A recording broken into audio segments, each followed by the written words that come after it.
खुशबू मनोरमा मिश्रा और आप देख रहे हैं इंडिया न्यूज। बुलेटिन की शुरुआत करते हैं। मणिपुर मिजोरम के बाद आसाम दौरे पर हैं पीएम मोदी।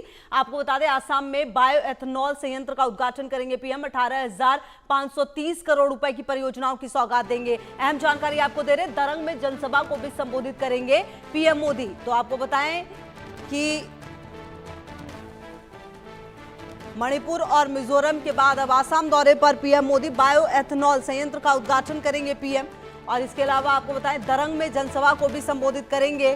क्या कुछ कहेंगे ये सुनना महत्वपूर्ण, लेकिन मणिपुर और मिजोरम भी काफी महत्वपूर्ण रहा। अगर आप देखें तो काफी महत्वपूर्ण बातें कही गई। और 2023 हिंसा के बाद जब मणिपुर पहुंचे तो वहां के लोगों ने जोरदार स्वागत किया पीएम का और आज दरंग में भी जनसभा को संबोधित करेंगे पीएम। ये जानकारी भी है। मणिपुर और मिजोरम के बाद अब आसाम दौरे पर हैं पीएम मोदी। शाम में पश्चिम बंगाल भी जाएंगे।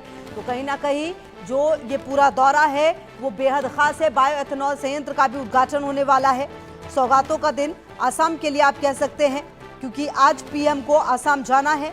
और इसके अलावा आपको बता दें कि जिस तरह से पीएम का ये पूरा दौरा रहा है, अगर आप समझे मणिपुर को, तो काफी महत्वपूर्ण।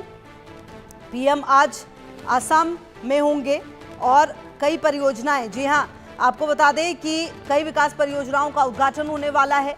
और पीएम दरंग में एक जनसभा को भी संबोधित करेंगे। 18,530 करोड़ रुपए से अधिक की लागत वाली विकास परियोजनाओं का उद्घाटन और शिलान्यास होगा। अपने आसाम दौरे के दौरान प्रधानमंत्री मोदी दरंग जाएंगे, जहां एक जनसभा को संबोधित करेंगे। कई प्रमुख परियोजनाओं का शिलान्यास होगा। इसके बाद पीएम गोलाघाट के नुमालीगढ़ जाएंगे, जहां वो नुमालीगढ़ रिफाइनरी लिमिटेड में आसाम बायो एथेनॉल संयंत्र का उद्घाटन करने वाले हैं। तो आपको बताएं कि ये जो दौरा है पीएम का वो खास है और पीएम आज यहां पर आसाम पहुंचेंगे। लगभग 19,000 करोड़ की परियोजनाओं की सौगात आज आसाम को मिलने वाली है। और आपको बताएं कि पीएम शाम में पश्चिम बंगाल भी होंगे। आसाम के बाद बंगाल के 2 दिवसीय दौरे पर भी पीएम जाने वाले हैं। और मनोहर केसरी हमारे सहयोगी ज्यादा जानकारी के लिए इसी खबर पर हमारे साथ जुड़ गए हैं। मनोहर, देखिए 5 राज्यों का दौरा है, पूर्वोत्तर राज्यों का। पीएम अब आसाम जाने वाले हैं, क्या कुछ खास रहेगा? कितने घंटे आसाम में रहेंगे? दरंग भी जाएंगे, वहां पर जनसभा को भी संबोधित करना है पीएम को। देखिए, इस बार का दौरा प्रधानमंत्री का बहुत अहम माना जा रहा है, क्योंकि मिजोरम, मणिपुर और अब असम, कल ही वो असम पहुंच चुके हैं। और कल जिस तरह से हमने देखा कि किस तरह से वो वहाँ के संस्कृति और सांस्कृतिक कार्यक्रम में उन्होंने हिस्सा लिया। भूपेन हजारिका के जन्म दिवस के मौके पर उन्होंने हिस्सा लिया था और आज असम को हजारों करोड़ रुपए के प्रोजेक्ट सौगात में देने जा रहे हैं। कहने का मतलब यह है कि जिस तरह से असम में बीजेपी की सरकार में विकास हुआ है, उसको और आगे बढ़ाया जा रहा है। संस्कृति के साथ साथ विकास को भी आगे किया जा रहा है। इसी तहत आज प्रधानमंत्री नरेंद्र मोदी वहां पर एक मेडिकल कॉलेज, बीएससी नर्सिंग और जीएनएम का उद्घाटन करने जा रहे हैं, ताकि वहां के बच्चों को, चाहे देश के बच्चे भी उसमें जाकर के पढ़ाई कर सकते हैं, वहां की मेडिकल फैसिलिटी अच्छी हो सकती है। इसके अलावा दरंग जाएंगे दोपहर में और दरंग में वहां पर इंफ्रास्ट्रक्चर को बूस्ट करने के लिए, इंडस्ट्री को बूस्ट करने के लिए वो करोड़ों रुपए का जो है सौगात दे रहे हैं। पूरा असम को आज 18,350 करोड़ रुपए सौगात दे रहे हैं। वहां पर बायो इथेनॉल प्लांट का उद्घाटन करेंगे, साथ ही साथ रिफाइनरी में प्रोपिलीन का भी शिलान्यास करने जा रहे हैं। इसके अलावा अगर मैं बात करूं, ब्रह्मपुत्रा नदी पर एक हाईवे जो रोड प्रोजेक्ट है उसका वो वहां के लोगों को गिफ्ट देंगे। कहने का मतलब यह है कि प्रधानमंत्री जो है असम वासियों को बहुत सारे सौगात दे रहे हैं, जिससे बिल्कुल। और कहीं ना कहीं मनोहर देखिए, कनेक्टिविटी, जी बिल्कुल। और कहीं ना कहीं मनोहर देखिए, जो पूर्वोत्तर राज्य हैं उनके साथ हमेशा से ही अगर आप देखें तो एक तरह से ये आरोप लगता रहा है कि दोयम दर्जे का व्यवहार रहा है। लेकिन इस बीच जब पीएम यहां पर पहुंचे हैं, पहले मणिपुर पहुंचे और जिस तरीके से वहां पर भी सौगात दी गई, जिस तरह से तमाम तस्वीरें सामने आई, वो ये बताती है कि ये बदलता हुआ भारत है और इसमें पूर्वोत्तर भारत भी कितना महत्वपूर्ण है, कल पीएम के ये भाषण से समझ में भी आ रहा था। देखिए बिल्कुल जिस तरह से उन्होंने मणिपुर में जाकर के एक संदेश दिया, वहां के लोगों से मुलाकात की, मिजोरम वासियों को भी उन्होंने करीब 9,000 करोड़ रुपए की सौगात दी और उन्होंने कहा कि किस तरह से जीएसटी का रेट कम होने से यहाँ के लोगों की लाइफ जो है तो काफी ज्यादा अच्छी हो जाएगी, चीजें सस्ती हो जाएगी। उन्होंने ये भी बात कही कि वोट बैंक के जरिए जो है तो लोग यहाँ पर राजनीति करते आए और इसकी वजह से नॉर्थ ईस्ट का जो है नुकसान हुआ है। सीधे तौर पर कांग्रेस और विपक्षी पार्टियों पर उन्होंने निशाना साधा था। तो आज जब वो असम जाएंगे, सॉरी असम में जब उद्घाटन करेंगे तो उस दौरान एक जनसभा को भी संबोधित करेंगे और उस जनसभा में उम्मीद है कि वो बांग्लादेश, रोहिंग्या पर जमकर के बसेंगे। किस तरह से डेमोग्राफी वहां की चेंज हुई है, क्योंकि कई बार इस चीज को लेकर के सवाल खड़े करते आए हैं। वहां के मुख्यमंत्री ममता बिस्व शर्मा इस बात को लेकर के काफी मुखर होते हुए उन्होंने कहा है।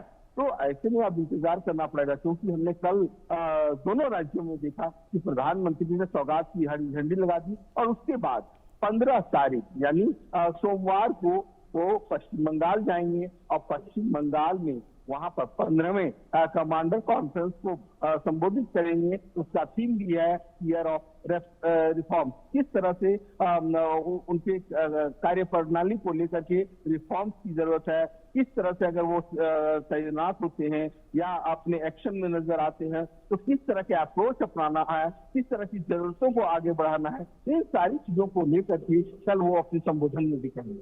बिल्कुल, और कहीं ना कहीं मनोहर ये देखना होगा कि ये जो पूर्वोत्तर राज्यों का दौरा है पीएम का, ये क्या खास है। और पश्चिम बंगाल की भी अगर बात की जाए तो वो दौरा भी बेहद महत्वपूर्ण रहने वाला है। 2 दिन वहां पर रहेंगे। पिछले दिनों जिस तरह से एसआईआर को लेकर बिहार के बाद वहां पर भी बंगाल में भी, पश्चिम बंगाल में भी जिस तरह से तस्वीरें सामने आई थी वो परेशान करने वाली थी, और इस बीच अगर यहाँ पर पीएम पहुंच रहे हैं तो संदेश बिल्कुल साफ होगा। और कहीं ना कहीं मनोहर देखिए, ये बात तो तय है कि अगर पूरा भारत एक है और उसमें पूर्वोत्तर भारत की भी क्या भूमिका है, ये बात समय समय पर बताई गई है। और अब जब पीएम खुद यहां पर पहुंचे और वो भी 5 राज्यों के बैक टू बैक दौरे से, संदेश बिल्कुल साफ है मनोहर। देखिए बिल्कुल प्रधानमंत्री नॉर्थ ईस्ट जब से 2014 से लेकर के अब तक 11 साल हो गए हैं और 11 साल में हमने यहाँ के लोगों से भी बात की है किस तरह से डेवलपमेंट हुआ है। लोगों की एक उम्मीद थी। एक सिंपल एग्जांपल आप अगर देखिए तो कल जो प्रधानमंत्री मिजोरम में हरी झंडी दिखलाए तो वहां पर आजादी के बाद जो है रेलगाड़ी पहुंची, वहां कनेक्टिविटी पहुंची और देश के रेलवे के मानचित्र में मिजोरम जुड़ा तो उसके इकोनॉमी को कितना ज्यादा बूस्ट होगा। उसी तरह से आज असम में जब द्रांग एरिया में इस प्लांट का उद्घाटन करेंगे तो वहां के लोगों को रोजगार भी मिलेगा और रोजगार मिलेगा और साथ ही साथ वहां जो प्रोडक्शन होगा उससे न सिर्फ वहां के लोगों को मदद मिलेगी कि वहां से दूसरे राज्यों में जा सकेगा। तीसरी बात, जिस तरह से वो मेडिकल कॉलेज का उद्घाटन करने जा रहे हैं तो हजारों स्टूडेंट्स को वहां पर बेनिफिट मिलने वाला है। तो आप समझिए सिर्फ नहीं पूरा जो नॉर्थ ईस्ट है, अब आप देखिए मिजोरम जो है तो चौथा राज्य बन गया, उसका कैपिटल जो है वो रेलवे से कनेक्ट हो गया। अब जो बाकी 3 सिस्टर स्टेट्स है उसको को भी जल्द जो है तो रेलवे से जोड़ने की योजना है। हाईवे का काम चल रहा है, कालादान प्रोजेक्ट से लेकर के अलग अलग राज्यों को जोड़ने की योजना है ताकि हम कोलकाता से कोई भी सामान लाना हो बंदरगाह से लाए और ट्रेन के जरिए उन राज्यों में पहुंचा दे। इससे क्या होगा कि माल ढुलाई में कीमत भी कम पड़ेगी, वहां के लोगों को भी फायदा होगा और इससे कई राज्यों के बीच जो है तो एक मार्केट भी डेवलप होगा। तो आप समझिए मल्टी मॉडल जो है कनेक्टिविटी के साथ साथ मल्टी मॉडल इकोनॉमिक को भी बूस्ट किया जा रहा है। अलग अलग तरीके से इकोनॉमिक कॉरिडोर बना दिया गया है ताकि लोग आपस में जो है तो इसका फायदा उठा सके। जी बिल्कुल मनोहर, और देखिए जैसा कि हम अपने दर्शकों को ये बता भी रहे थे कि असम के बाद पश्चिम बंगाल दौरे पर भी पीएम मोदी जाने वाले हैं और यहाँ पर भी ये जो पूरा कार्यक्रम है सैन्य बलों के कमांडरों को भी संबोधित करेंगे पीएम। और कहीं ना कहीं मनोहर देखिए ये जो 16वां संयुक्त कमांडर्स कॉन्फ्रेंस है 2025, ये कितना खास होने वाला है?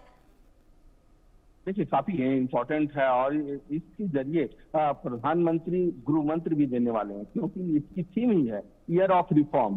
कैसे हम रिफॉर्म करें, किस तरह से सुधार करें, किस तरह से कहाँ किस तरह की चुनौतियां आती है और उसको कैसे हम सिंप्लीफाई कर सकते हैं और दुश्मनों को जो है तो हम नेस्तनाबूद कर सकते हैं। कमांडर्स का एक कॉन्फ्रेंस है, लेकिन